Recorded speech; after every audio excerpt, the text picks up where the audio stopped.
Welcome back to another episode of Rock Boys Football. Lincoln Riley, USC, late Tuesday night. Make a hire that I think is going to fly under the radar at the national media level, and quite frankly, might fly under the radar for a lot of USC fans as well. But for the USC fans, of which I know there's a lot, that follow this sport 12 months of the year, that follow what this team does on the recruiting trail, y'all know how big this hire is. When you look at Chad Savage, Colorado State, did a phenomenal job coaching the wide receivers. The player development is certainly there, and we're going to talk about that. I think the real reason that Lincoln Riley's bringing over Chad Savage is what he can do on the recruiting trail, specifically in the state of California. And for the USC fans who've been rocking with the fellas a long time, this is something we talk about extensively where, hey, Lincoln Riley, early in his tenure at USC, at least in my opinion, and I know a lot of y'all share this sentiment as well, just has not done a good enough job keeping the in-state talent and the state of California home at USC. And you look at every other premier program across the country, you take a look at Ohio State, you take a look at Georgia, you take a look at Texas. One of those, all of those programs have one thing in common. They dominate their backyard on the recruiting trail. And I look at the state of California. I look at how much talent is in that state right in the backyard of USC. In my opinion, they haven't done a good enough job in the state. And I think you bring over a guy like Chad Savage, who not only is an ace recruiter, but specifically specializes and has a lot of connections in the state of California. That's exactly what you're looking for. And so when we look at these hires, we largely look at them from a lens of two different lenses. One, what do they do on the recruiting trail? Chad Savage is a home run hire in that lens. And then what do they do developing players? I mean, Chad Savage at Colorado State, developing a guy like Torrey Horton, developing a guy like Justice Ross Simmons, has done a phenomenal job developing his players as a football coach as well. And so when you're able to make a hire that one is going to pay dividends on the recruiting trail, and two is a proven coach that develops talent, you can't make many better hires. So I look at Chad Savage, both of those boxes checked in a big way. He's only 30 years old. He's kind of a riser in the coaching industry. It's hard to find a flaw in this hire for Lincoln Riley. It's a really important storyline to follow. And again, tight ends coach, it's not going to make national media news, but you look at across the country and at the best programs in the country, they do a phenomenal job hiring staff around the head coach. To me, Chad Savage is a home run hire. Now, I want to get into a little bit more of Chad Savage. Before we do, I do want to just say this. I want to send my thoughts and prayers to many of y'all who are in the state of California, waking up to that news of the fires.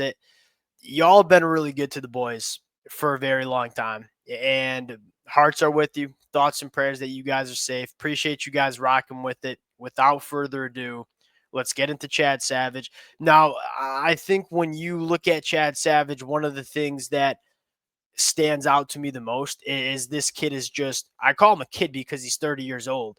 He's just rising up the ranks. I mean, he was an undergrad assistant at San Diego, was a graduate assistant at Nevada, wide receiver coach at San Diego, now wide receiver coach at Colorado State. And even when he was working with tight ends at Nevada, I mean, developed a guy in Cole Turner to go in the NFL draft.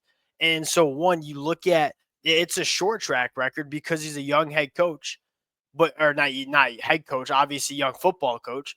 The track record is small, but the track record that you do have is elite in terms of player development. You know, guys like Cole Turner, guys like Torrey Horton. Torrey Horton going to go to the NFL, have a very good NFL career. He's developed players at a high level, and then he brings a ton of juice to the recruiting trail. That's what you're looking for here.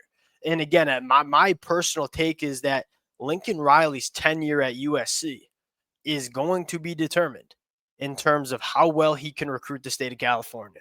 If you can get that pipeline going to USC, I think the sky is the limit for this USC program as a whole. And we've seen it play out like that. I mean, you look at when USC was running the sport of college football, the best players in the state of California were staying home at USC. Can you get back to that?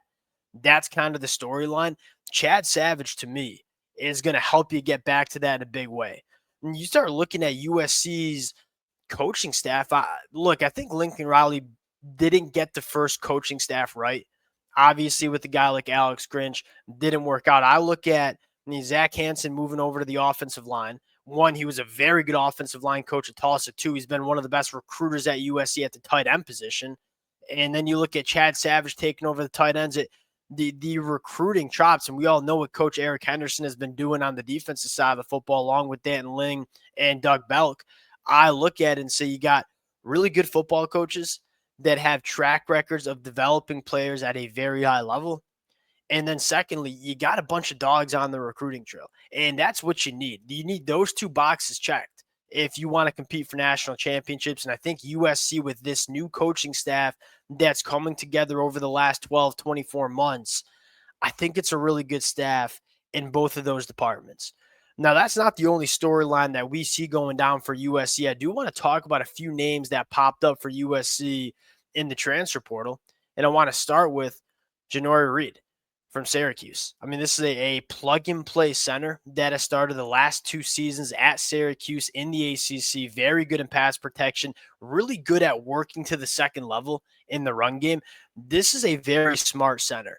And you look at USC and say, it's one of the biggest concerns for USC heading into 2025 is how do you replace a guy like Jonah, who not only was a very good football player, but really did feel like, for lack of better terms, the glue on this USC offensive line.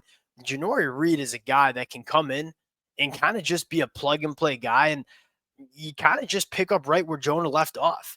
And you look at USC, you land this commitment and say, you're all of a sudden starting to feel a little bit better about the USC offensive line. You go back a week ago when Emmanuel Pregnon hit the transfer portal, you were looking at the offensive line and saying, we got some big time question marks.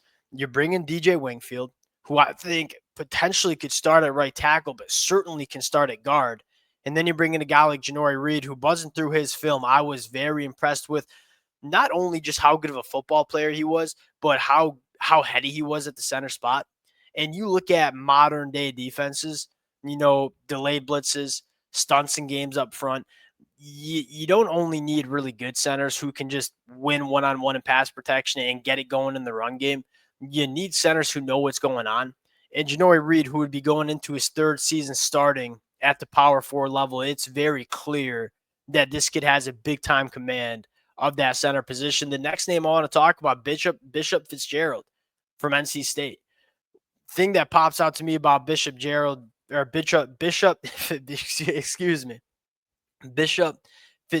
the most, this is a guy that I think would complement Kamari Ramsey in a big way. Look, outside of Kamari Ramsey, the safety position just wasn't good. Achille Arnold was just not the athlete we needed in the 2024 year. We kind of know what Bryson Shaw was. Obviously, Zion dealt with a lot of injuries. This is a plug-and-play safety for me that, one, has played a lot of football, played over 700 snaps for NC State in the 2024 season, only misses 11% of his tackles, very good in man coverage, which is important. Dan Lynn wants to dial it up, for lack of better terms. He wants to get very creative. And when you have a defensive coordinator that wants to do a lot of different things, I mean, Bryce Fitzgerald, he thrives, as a single high safety. He can come into the box and give you good run support. He can also kind of hold up in some man coverage as well.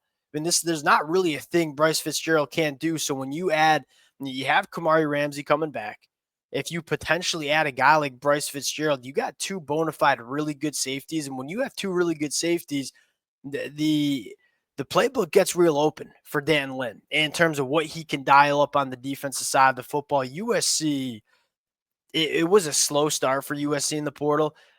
Really excited about what they're doing the last couple of days. Not just the commitments, but the guys that they're having on campus, the guys that, might be trending to USC. Some really good football players at positions USC needs to address.